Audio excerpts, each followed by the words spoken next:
Hi guys, you're looking at my Aaron snowblower, and it's snow season again, so I figured I would go through the machine to make sure it's ready for the season coming up, and I'm going to show you how I service it and what I lubricate.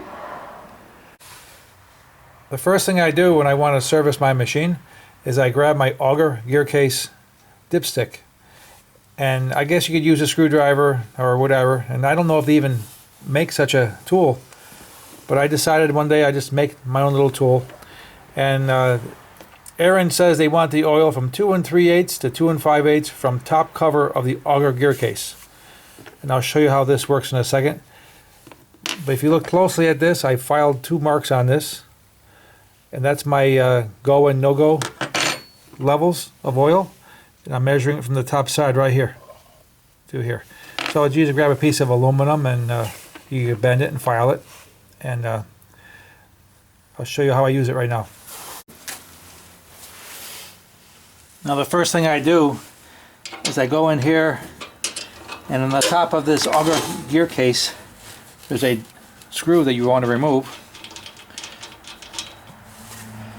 using a 9/16 wrench. And using my homemade dipstick, I just place it in the top of the cover and get a reading to see if I have oil in there. And I do.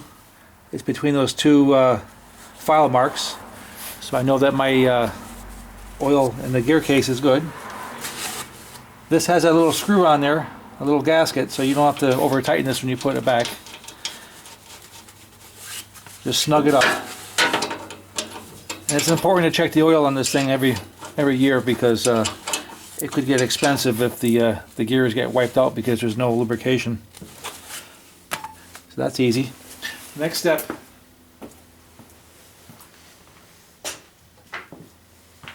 on this machine you got 2 grease fittings. You got 1 grease fitting right here and right here. And this is what lubricates your auger shaft. So you want to come in here with a grease gun and pump it up until you see grease weep out. Then you're good. That's the second thing you want to do. You got both sides to do. If it's an older machine, I would recommend to remove the shear pins and spin this to make sure that it's free. And once it's free, you're probably good to go. As long as you got grease in here, that'll keep out the water, and as it melts, it'll lubricate it and keep it wet. So. But greasing this is important, and checking this is important. And then while the machine is still down, you want to come to the back of the machine and drain the engine oil out. Now preferably you want to do this while the engine is hot, so the oil will drain better. And using a 5/8 wrench, you just drain the oil out. When you refill it, you put, I use 5W30. You could use synthetic if you want, or regular engine oil, your preference. But I use 530. It's probably a good idea to drain the gas from the machine before you do this. And you have no engine oil in it anyway, so that's not going to make a mess.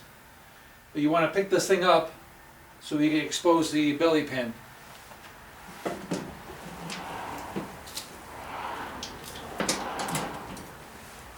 Machine now is safe to work on in that position.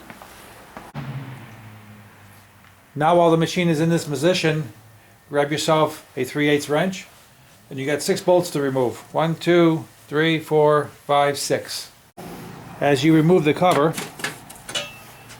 and put that aside, you have a few points of interest to be worried about in lubrication. You have this chain right here that's rotating. You want to oil that lightly. You want to put a little bit of oil on this gear. And you want to, inside there's a hex bar that runs your transmission, and it goes back and forth. It moves this rubber wheel back and forth. You want to wipe that clean and apply a little bit of lithium grease on there.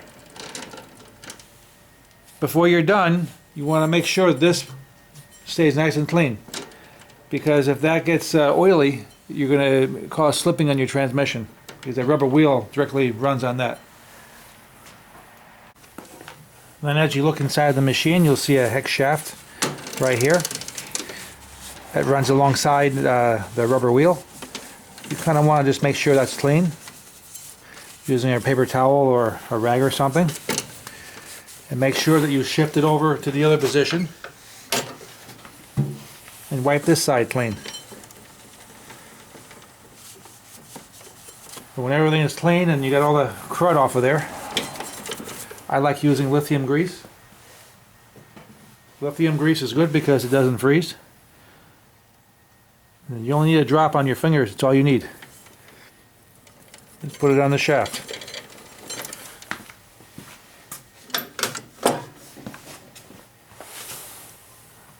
And they sell it at Napa and wherever else.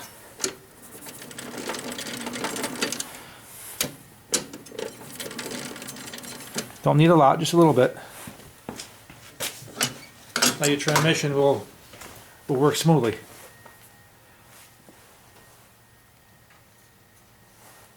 You want to take a little bit of oil and oil this chain as well before you put the cover back on.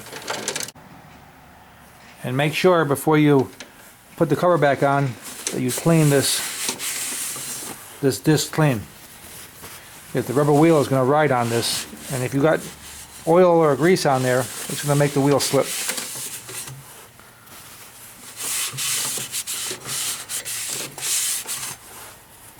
If you have to, wash it with gasoline or something. Make sure it's clean. And then when your insides are done, you can put your cover back on.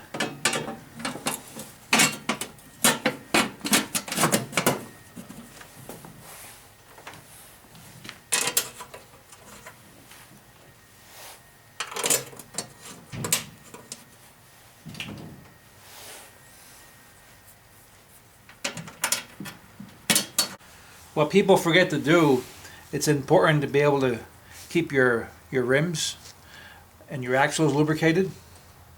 So you want to remove your keeper. You got a key over here to be careful of. You don't want to lose your key. The key's on the axle. It's a little square little piece. You remove your tire. Key is right here.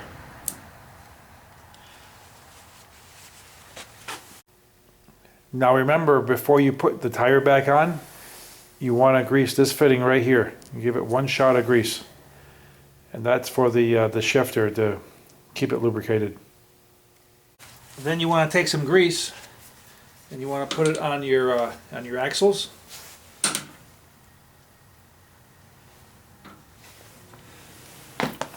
And wipe it in. In the event you have to remove these tires in the future, they'll come off. That's the purpose of greasing your axles. Make sure you put your key back.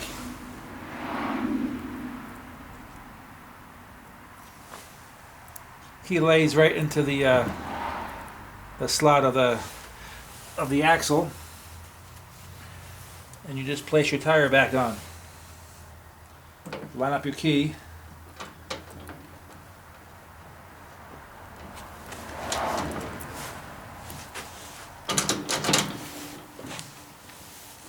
And put your keeper back.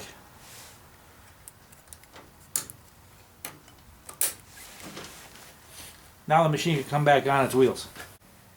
And the last thing you do when you put it back down and everything is all set otherwise, you refill it with oil. On this machine, to check the oil, to get the proper oil level on Briggs & Stratton, they tell you to tighten the screw all the way, then unscrew it and see what you got. And you want to be between these lines, which I seem to be. Thanks for watching.